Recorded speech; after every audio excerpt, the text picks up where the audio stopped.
quien dirija por acompañarme. Dios, te damos gracias por tu palabra.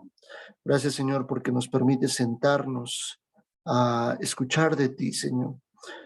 Dice el Salmo, Señor, que tú aderezas mesas, Señor, en presencia de nuestros angustiadores, en presencia de todo aquello, Señor, que amenaza nuestras vidas. Tú nos sientas a la mesa, Señor, para poder deleitarnos con tu palabra, buscando, Señor, tener la dirección correcta, Señor, de lo que tú esperas que nosotros hagamos. Hoy, Señor, queremos pedirte perdón antes de sentarnos a la mesa, antes de deleitarnos con lo que tienes preparado. Te queremos pedir perdón, Señor, si en algo te hemos fallado, si en algo, Señor, te hemos ofendido con nuestra actitud, con nuestro carácter, con nuestros pensamientos. Hoy queremos sentarnos, Señor, hacer las cosas y escucharte, Señor, y hacer las cosas como tú lo esperas. Habla nuestras vidas, Señor, ministranos. Yo te pido, Padre, que en esta clase nos abraces, que nos consueles, que nos des la dirección correcta, pero que si es necesario, Señor, nos exhortes, nos corrijas, Señor, y nos des la dirección que tú esperas para nuestras vidas. Ponemos este tiempo en tus manos, Señor, creyendo y sabiendo, mi Dios, que tú harás todavía aún más de lo que nosotros podríamos estar pidiéndote a ti. Gracias te damos, Padre, en el nombre de Jesús, nuestro Salvador. Amén y amén. Bien, pues cerramos la clase anterior con el tema de bondad y veíamos puntos muy importantes, algunos sinónimos, antónimos de lo que es bondad. Y nos íbamos por ahí al versículo de Proverbios 26, donde leíamos acerca de que Dios decía, o Dios dice en ese versículo, hombre de verdad, ¿quién lo hallará? Y es un punto muy difícil, ¿no? En el que nos confronta y nos podemos sentar a preguntarle a Dios, ¿realmente qué tipo de hombre o qué tipo de mujer soy yo? Ante tus ojos, delante de ti, ¿quién soy yo? ¿Qué te parece mi vida? ¿Cómo ves mi forma de pensar? ¿Cómo ves mi forma de actuar? ¿Cómo ves tú mi forma de comportarme? Y hoy vamos a entrar a un punto que es fundamental en la vida de un cristiano, porque un cristiano no podría vivir sin este elemento. Hace poco un chico me decía, es que ustedes los cristianos se caracterizan por tener mucha fe, por ser hombres y mujeres de fe. Y es una realidad, porque ha sido una instrucción constante desde el Antiguo Testamento, desde el Génesis, y el recorrer de los libros de la Biblia, Antiguo y Nuevo Testamento, en los que Dios habla puntualmente de la fe. Y dice la Biblia que la fe es por el oír y el oír por la palabra de Dios. La palabra de Dios es la que nos permite y la que nos introduce a tener fe.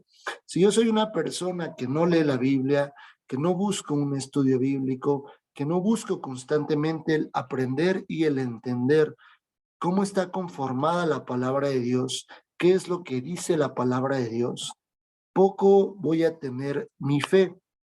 Entonces, esta es la fórmula. Si la fe es por el oír la palabra de Dios, entonces, ¿cómo yo voy a lograr tener el nivel de fe que Dios quiere? ¿Hay tamaños en la fe? Sí, porque le dijo Jesús a los hombres, si tuvieras fe como un grano de mostaza, eso es una medida. Hay una medida de fe. A unos hombres de sus discípulos les dijo, hombres de poca fe. Eso quiere decir que realmente hay una medida de fe. Podría ser un hombre de mucha fe o podría ser un hombre de poca fe. Ejemplo, si yo digo, bueno, pues confío en Dios y confío en que Él hará su palabra y el que Él cumplirá sus promesas. O podría decir, realmente yo estoy seguro que Dios va a cumplir su palabra, que Él va a cumplir las promesas de acuerdo a su buena voluntad, que es, valga la redundancia, buena, agradable y perfecta para nosotros. Si yo busco aumentar mi tamaño de fe, y Romanos 10:17, que la fe es por el oír, entonces, ¿cómo voy a incrementar esa fe? Sucedió que los discípulos, en el caminar con Jesús, probablemente de manera inicial, no tenían una fe como Jesús probablemente esperaba, pero esa fe se tenía que ir formando. Esa fe se tenía que ir formando de acuerdo a la palabra que Él les iba diciendo. Por ejemplo, Jesús les decía constantemente, yo hago las cosas que mi Padre me ha indicado hacer. Yo no hago las cosas, esto que hago viene de mi Padre. Y entonces veían que sucedían milagros, veían que Jesús sanaba a los hombres de la vista, Jesús sanó a leprosos, Jesús sanó a hombres que no podían caminar, Jesús perdonó pecados, Jesús empezó a hacer una serie de milagros y dice la Biblia que, si no mal recuerdo, es en Juan, donde dice que si se escribieran todas las cosas que Jesús hizo en ese periodo de su ministerio, no alcanzarían todos los libros para contar y escribir todo lo que él hizo. Eso es lo que sucedió en los discípulos, que de tal forma incrementó su fe. Nadie le podía decir a los discípulos, la realidad es que no es posible, la realidad es que no es posible o no se puede que cambie o que suceda este milagro o que haya propiamente un efecto en la oración de Jesús para que el milagro suceda. Nadie les podía decir porque caminaban tan cerca, escuchando su voz, que ellos iban incrementando su fe. De tal forma que dice la Biblia que uno de ellos, antes de entrar al templo de la Hermosa, sana a un cojo. Y entonces el cojo se levanta y entra danzando. Imagínense el nivel de fe que uno tiene que tener para que ese tipo de cosas sucedan. ¿Pero por qué? Porque ellos lo vieron en el maestro. Entonces, para que mi fe tenga propiamente ese crecimiento, yo tengo que ser una persona que constantemente esté escuchando la palabra de Dios, que constantemente lo busco en un estudio personal, lo busco en el estudio familiar, lo busco en mi congregación, lo busco en un estudio bíblico, lo busco en un discipulado y diario me estoy comiendo la palabra de Dios. Digamos que la mayoría del tiempo posible dentro de mi agenda, yo estoy escuchando la palabra de Dios. Entonces aplica que la fe es por el oír y el oír la palabra de Dios. Quiero que vayamos a Génesis 18, donde podremos identificar unos puntos específicos de fe, pero yo le he llamado estos puntos que les quiero compartir, digamos que el proceso de la fe, ¿no? ¿Cómo lo vamos a ir viendo, lo vamos a ir diluyendo un poco, poco a poco? Y quiero que vayamos allá a Génesis 18 y vamos a ver un ejemplo de fe en uno de los hombres que es considerado el padre de la fe, porque dice la Biblia que este hombre fue su fe que impresionó a Jesús, que le fue llamado un hombre justo por la fe que él tenía. Y dice ahí de los versículos 9 al 11, los voy a leer, dice la Biblia, y le dijeron, ¿dónde está Sara tu mujer? Y él respondió, aquí en la tienda. Ahí previo sucede una cristofanía. Abraham tiene un encuentro con tres varones, dice la Biblia. Podemos entender que es el Padre, el Hijo y el Espíritu Santo. Él los ve. Y entonces tiene un encuentro en una cristofanía y ellos le dicen, ese es el antetexto, y le dicen a Abraham en el versículo 9, y le dijeron, ¿habla en qué? Plural, ¿no? No es, y le dijo, eso diría la Biblia si solo fuera una persona, y le dijeron, ¿dónde está Sara tu mujer? Y él respondió, aquí en la tienda. Entonces dijo, de cierto volveré a ti, y según el tiempo de la vida, he aquí que Sara tu mujer tendrá un hijo. Y Sara escuchaba a la puerta de la tienda que estaba detrás de él. Y Abraham y Sara eran viejos de edad avanzada, y a Sara le había cesado ya la costumbre de las mujeres. Es decir, que casi que había un 99.99999999 infinito por ciento de que Sara no pudiera quedar embarazada. Solo había un 0.0000000000000 infinito 1 de posibilidades que quedara embarazada. Pero en ese momento Dios lo estaba diciendo y le dijo, en el tiempo de la vida, he aquí que Sara tu mujer tendrá un hijo. Había una promesa. Y entonces, si ustedes van más adelante, voy a seguir la lectura hasta el versículo 15. porque quiero que vean lo que dice la Biblia. Se rió pues Sara entre sí diciendo, después que he envejecido tendré deleite, siendo también mi señor ya viejo. Qué fuerte lo que dice y qué textual lo que dice la Biblia que estaba haciendo Sara. Abraham es el que estaba teniendo la comunicación con Dios, pero Sara estaba en la tienda, pero dice la Biblia que estaba atrás de un lugar y Sara estaba escuchando lo que le decían a Abraham. Y le dice, y Sara se empieza a reír. Le dicen a Abraham, imagínense la historia, imagínense el momento. Le dicen a Abraham, Sara va a tener un hijo. Sara va a concebir un hijo en el tiempo de la vida. Y Sara, no, ¿cómo crees? ¿Yo? No, ¿cómo crees? ¿Se estaba riendo de quién? ¿De quién se estaba riendo Sara? ¿Quién lanzó la promesa? Dios. ¿Y de quién se estaba riendo Sara? De Dios. Imagínense que nosotros tuviéramos una promesa de parte de Dios en nuestras vidas y de repente le decimos, no, Señor, ¿cómo crees? Dice tu palabra que yo y mi casa serviremos a Jehová. No, Señor, ahora sí te sacaste una bien buena. Ve cómo es mi esposo, ve cómo es mi esposa, ve cómo es mi familia, ve todos estos cómo son. Estos no van a cambiar. Y nos empezamos a reír de Dios. Qué horrible es eso, ¿verdad? Pero a veces con nuestras decisiones, con nuestra actitud, nos reímos de Dios. Probablemente Dios ha hecho una promesa de sanidad en nuestro cuerpo y van pasando los años y van avanzando los meses y no le creemos y le decimos, ay Señor, ahora sí te pasaste, qué buena broma te echaste. ¿Cómo crees que yo? Eso es lo que Sara estaba haciendo en ese momento. Y dice, voy a repetir el 12, se rió pues Sara entre sí, diciendo, después que he envejecido, ¿tendré deleite también de mi Señor ya viejo? Entonces Jehová dijo a Abraham, ¿por qué se ha reído Sara diciendo, será cierto que he de dar a luz siendo ya vieja? ¿Hay para Dios cosa difícil? Ahí Dios es una forma de demostrar su omnipresencia y su omnisciencia, porque Sara no estaba enfrente de Dios, sino Sara estaba atrás, estaba dentro de la tienda. Y entonces, ¿cómo es que Dios estaba escuchando lo que sucedió, lo que estaba pensando Sara? Porque no dice que Sara se empezara a reír a carcajadas, sino dice que entre sí, dentro de ella misma, empezó así como, ay, Señor, ¿cómo crees? Eso sucedió. Pero Dios estaba cachando y estaba viendo lo que Sara estaba pensando.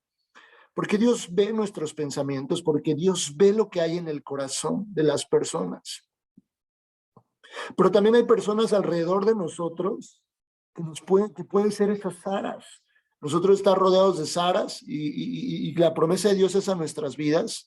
Y entonces esas Saras permiten que nosotros terminemos, o más bien son un conducto para que nosotros terminemos con una fe en el piso, con una fe del tamaño de la nada, de partículas, no del tamaño de una semilla de mostaza, sino una fe de partículas que ni siquiera son perceptibles. Y dice, ¿hay para Dios cosa alguna? Y ese es el segundo punto, ¿no? Dios es Dios de imposibles y tal vez nosotros no puedan ver ciertas cosas, pero si Dios lo dice, Dios lo va a cumplir en el tiempo de Dios, en el tiempo de la vida. ¿Y quién es la vida? Dios es la vida. Porque dice, yo soy el camino, la verdad y la vida. En el tiempo de Dios. En el tiempo de Dios sucederán esas cosas que Él ha prometido. Y no podríamos tirarnos al piso, no podríamos dejar de creer, no podríamos dejar de avanzar, sino tenemos que avanzar porque Dios lo ha prometido. Y seguimos con la lectura. Al tiempo señalado volveré a ti, según el tiempo de la vida, Sara tendrá un hijo. Entonces Sara negó diciendo, no me reí porque tuve miedo. Y él dijo, no es así, sino que te has reído. Estaba diciendo a Abraham, ten cuidado con lo que estás haciendo, porque Dios lo ha prometido. Vayan allá adelante, al capítulo 21, y leamos solamente los primeros versículos. Dice la Biblia, visitó Jehová a Sara como había dicho, e hizo Jehová con Sara como había hablado. Y Sara concibió y dio a Abraham un hijo en su vejez en el tiempo que Dios le había dicho. Sucedió previo en el camino entre el capítulo 18 y el capítulo 21, ¿qué sucede? Abraham se equivoca. Y entonces entre Abraham y Sara toman una decisión y Abraham termina involucrándose con una sierva de ellos y termina entonces concibiendo un hijo que no era la promesa que Dios había hecho. Pero qué fuerte es lo que Dios hace, que incluso, en que ellos adelantaron e hicieron las cosas a su forma, Dios cumplió lo que prometió, porque había un propósito en su promesa, un propósito de reino en su promesa. ¿Esto qué quiere decir? Que nosotros vamos a terminar llegando al cumplimiento de la promesa de Dios con tantos hijos queramos cuando Dios solo prometió uno. No sé si me estoy dando a entender. Dios le prometió un hijo a Abraham, pero cuando Dios lo cumplió, Abraham llegó ya con un hijo, que no era la promesa de Dios. Nosotros vamos a llegar al cumplimiento de este punto, a este punto. Vamos a llegar a este punto del cumplimiento de la promesa con tantos hijos nosotros queramos arrastrar. Esos hijos son la figura de las decisiones personales, de los tropiezos personales. Es decir, voy a llegar al cumplimiento de la promesa de Dios con tantos tropiezos y errores como yo haya querido llegar hasta este punto. Si es una promesa de Dios y si Dios lo dijo, es porque Dios lo va a cumplir. Dios prometió libertar al pueblo de Israel y llevarlo a la tierra prometida, sí. Solo que el pueblo de Israel se aventó 40 años en el desierto. Todos esos hijos que se arrastró llegaron, sí, sufrieron, la padecieron, tuvieron errores, hubo desobediencia, sí, lloraron, sí, hubo pérdidas también, en todo ese camino hasta llegar al cumplimiento de la promesa. Y Dios los llevó a la tierra prometida porque Dios lo había cumplido. Nosotros la fe no es creerlo solamente en el principio de la promesa. Si ahorita Dios me lo dice, yo creo. Digo, sí, Señor, gracias, Padre, yo lo creo. Pero la fe es en el camino también. Tengo que mantener esa misma línea. No podría yo decir al principio, perfecto, yo lo creo. 6 meses después, Señor, tú no has cumplido. Pero yo lo hago a mi forma, lo hago a mi manera. Hay millones de errores en el camino entre la promesa y el cumplimiento de la promesa. Cuidado con ese millón de errores. La fe se mantiene. No es inicial y al final, ay, Dios me dijo y al final Dios cumplió. Ay, aleluya, gracias a Dios. En el camino, la fe nos tiene que acompañar para evitar acarrear a todos esos hijos que no eran parte de la promesa de Dios. Por ejemplo, un joven, ¿no? Si Dios le dice a un joven, yo he creado una mujer específicamente para ti. En el tiempo de la vida conocerás a esa mujer y entonces tú te casarás, habrá un regalo, el área sexual para ti, y entonces vas a tener una familia de acuerdo a la promesa de Dios. Pero, ¿quiénes son los hijos que podría arrastrar en el camino un joven? Las novias, las relaciones, el involucramiento sexual, las decisiones personales, corazón roto, el haber roto corazones, todos esos hijos para llegar. Imagínense que la promesa fue a los 15 años para el joven o la señorita y la promesa se va a cumplir a los 40, 25 años después. Si no esperó 25 años sin fe, vivió la fe al principio, vivió la fe al final, pero 25 años se la pasó sin una fe real, haciendo su voluntad y tomando sus propias decisiones.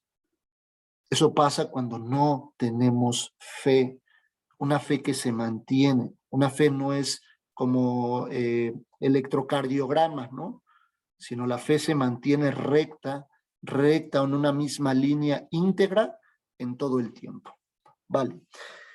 Súper, Dios cumplió la promesa ahí, ¿no? Ese es el nivel de fe que Dios quiere en nuestras vidas. El nivel de fe de un gramo de mostaza que acompaña la promesa del inicio hasta el final. Siguiente punto. Número 8, mansedumbre. Significado de mansedumbre. De condición manso refiere a una condición benigna y suave. Que de verdad yo creo que es uno de los más complicados para el cristiano. ¿Por qué? Porque el antónimo, algo contrario a mansedumbre, es la ira. Ayer platicábamos mi esposa, un servidor y unos amigos.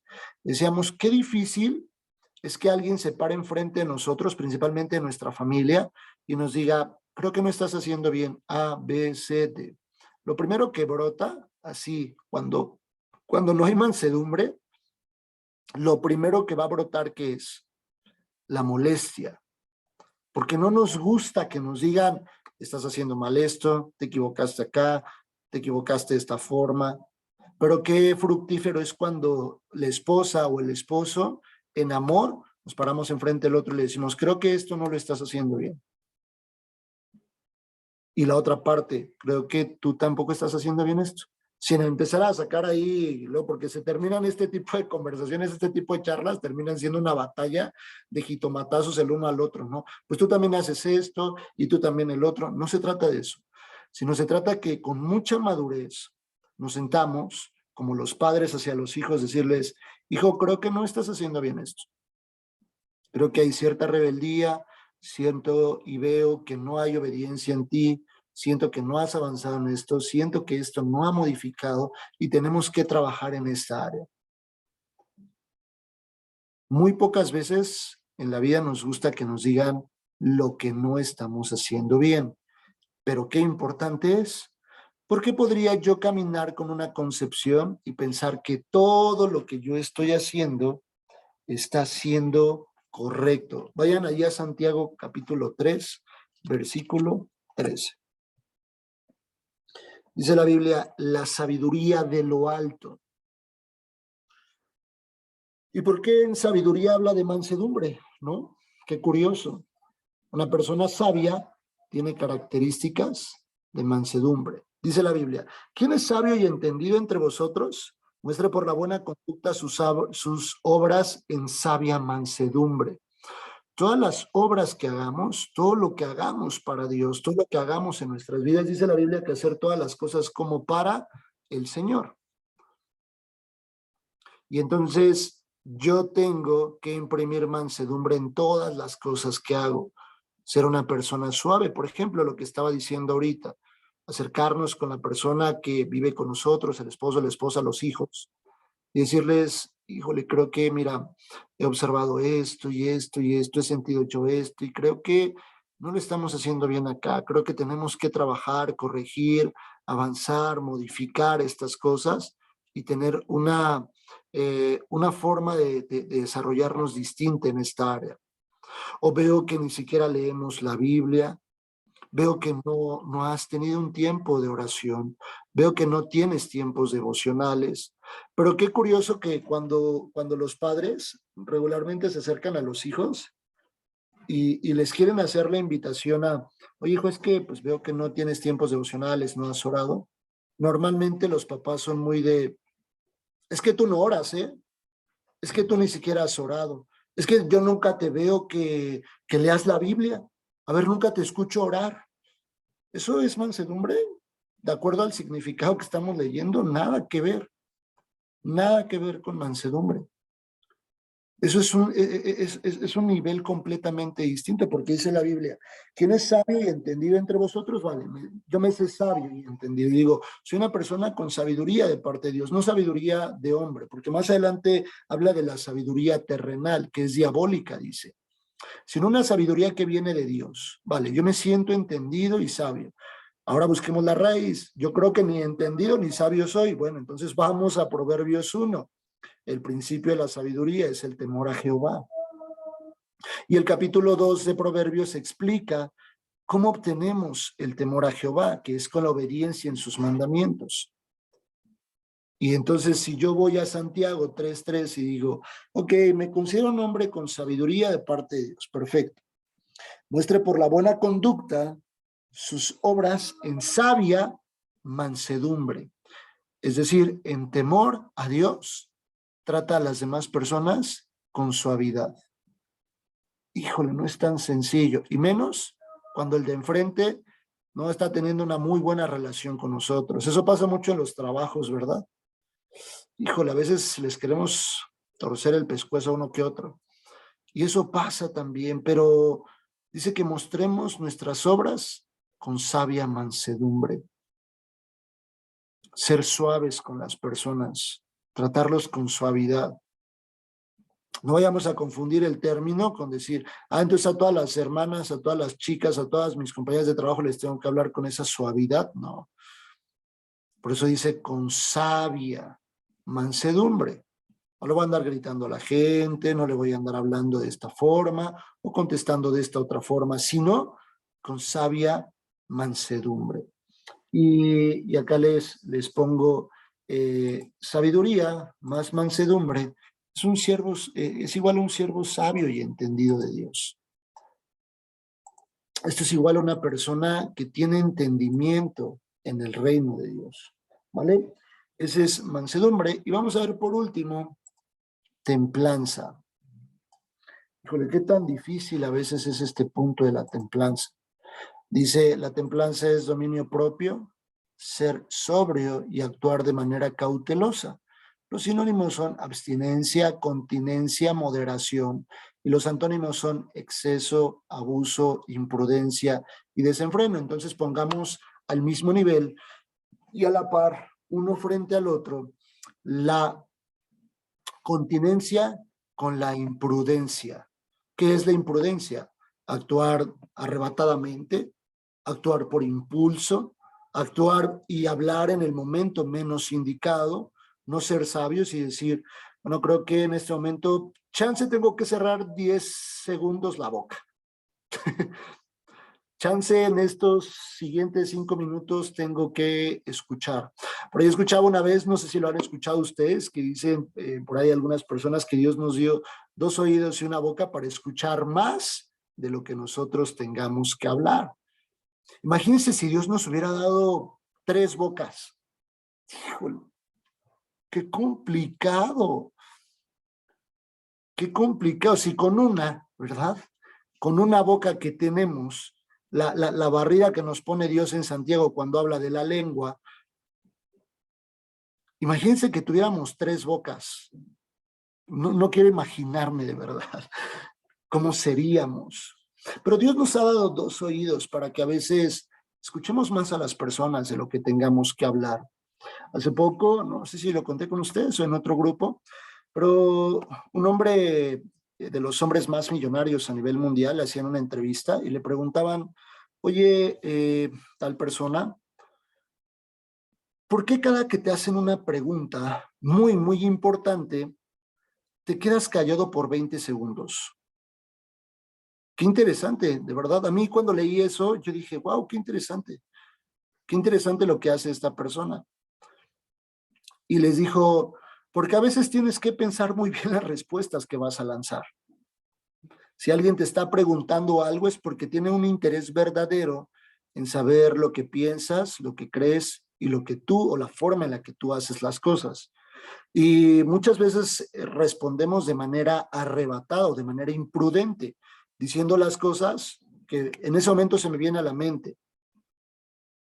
En ese momento se me vienen a la mente. Pero hagamos este ejercicio durante un buen tiempo, es decir, a ver, cada que me hagan una pregunta, voy a tomar unos 20 segunditos y me voy a quedar pensando en qué voy a responder antes de abrir la boca, antes de responder. Y entonces probablemente la respuesta va a cambiar. Probablemente la respuesta va a ser completamente distinto y tiene mucho que ver con la templanza, porque la templanza habla de dominio propio. La templanza es el único elemento que viene solamente textualmente la palabra una vez escrito en toda la Biblia. Solo dice en este versículo templanza, en el versículo de los 9 elementos. Entonces, ¿cómo vamos a saber, cómo sabremos cómo se aplica la templanza si no tenemos más ejemplos en la Biblia? Bueno, encontré un significado ahí en segunda carta de Pedro, del 1, capítulo 1, 5 al 7, que habla de dominio propio, que tiene que ver, la templanza es exactamente lo mismo a dominio propio.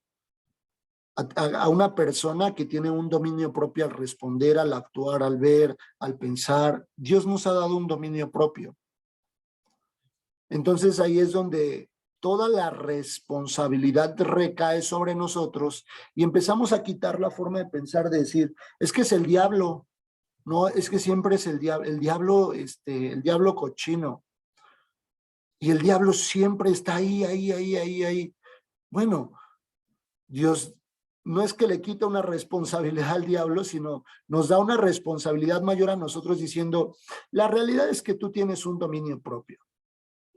Pongamos el caso de José.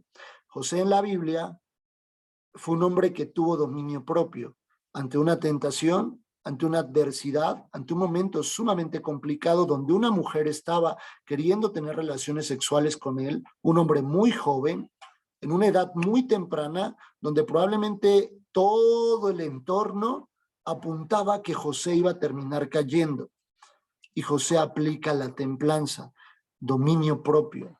Y dijo, no, y prefirió salir corriendo.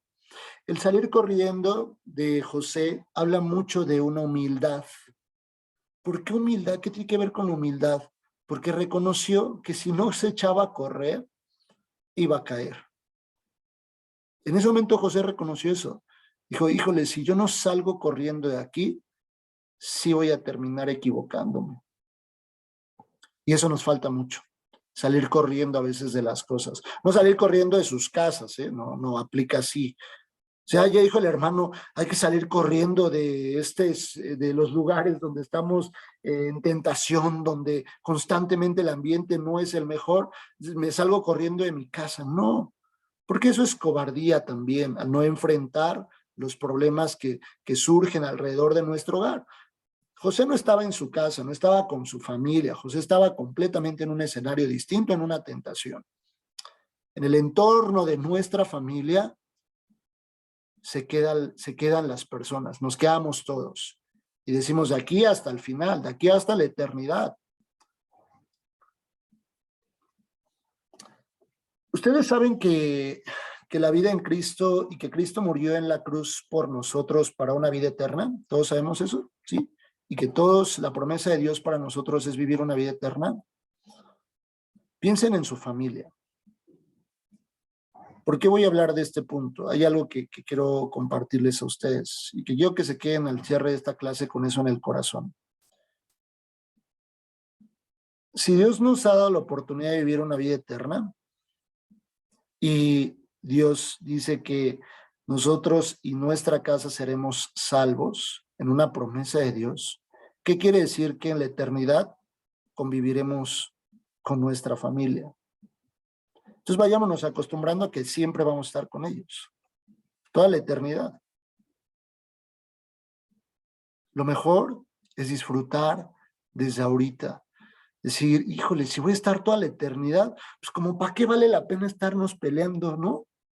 De verdad, ahí entra el dominio propio, donde dices, no te pases, si yo voy a estar toda la eternidad, así como mi hermana Leti, que abraza a su nena, si yo voy a estar toda la eternidad con estos que están aquí en mi casa, con mi Señor, con los demás, con los de la iglesia, con mi familia, con todos los cristianos, pues yo creo que es buen momento para tener dominio propio todos. No hemos entendido muchas veces eso. Siempre vamos a estar. Somos salvos nosotros y nuestra casa. Y toda la eternidad la vamos a compartir con nosotros, con el pueblo de Dios, el pueblo de Cristo, el pueblo por el cual Cristo murió en la cruz para darnos vida eterna. Eso es la templanza, tener dominio propio. Y entonces, si yo tengo dominio propio, demuestro el amor. Si yo tengo dominio propio, ante las adversidades, muestro el gozo. Si yo tengo dominio propio, demuestro pues, solamente mi paciencia, mi paz, la paz que viene de Dios, la fe, la benignidad. ¿Por qué? Porque si tengo dominio propio ante el de enfrente, que es mi enemigo, mi superarchienemigo, la persona que siempre está en contra de mí, la persona que siempre me ofende, la persona que siempre me rechaza, que siempre se burla de mí en todos lados, si yo tengo dominio propio, entonces entiendo y digo, wow, Señor, todo esto es un fruto y todo se engloba en una sola cosa, el Espíritu Santo en mi vida. Ese es el liderazgo, porque entonces empiezan a surgir hombres y mujeres a los cuales las personas se le acercan y le dicen, no te pases, yo veo que ante todas estas cosas que suceden, no, o sea, tú estás como en otro rollo, ¿eh? Tú tienes otro tema, la verdad, no sé si vives aquí o vives en China o no sé cómo, qué tienes tú. Hasta me desespera de verte que tengas tanta paz y que actúes de esa forma. Me desespera que tienes tantos problemas y entonces, ¿cómo le haces? Porque todo está en las manos y en el control de Dios. Dios tiene absolutamente el control de todo. Nuestra vida, nuestra familia, nuestra economía, nuestra salud. Entonces, ahora sí, es cuando el fruto del Espíritu cobra todo el valor que tiene que tener un líder. El líder en donde se pare tiene que llevar el fruto del Espíritu. El fruto lo acompaña. Entonces, una de las cosas más hermosas empieza a suceder que cuando nosotros tenemos el fruto del Espíritu en nuestros corazones, en nuestras vidas, en casa de cada uno de nosotros se empiezan a formar discípulos de Dios, porque lo ven en nosotros. El objetivo de Jesús, el propósito de la iglesia es formar discípulos de Cristo. Ese es el objetivo.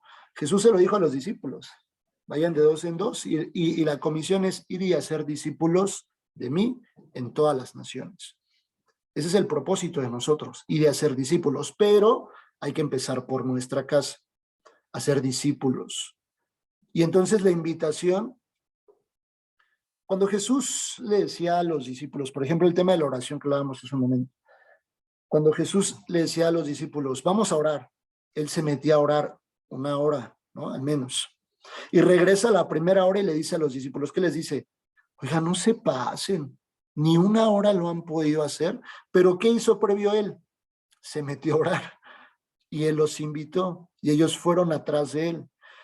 Qué bien se hubiese visto el Señor Jesús que se para a las 9 de la mañana y le dice a los demás, ¿qué no han orado?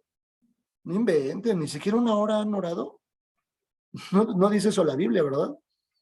Dice que él ni siquiera salía el sol todavía, que todavía era muy oscuro, se va a orar, regresa y les dice, no se pasen, no han podido orar ni una hora. ¿Cómo creen? Ni una hora pudieron orar, se quedaron dormidos, pero siempre ponía el ejemplo del primero.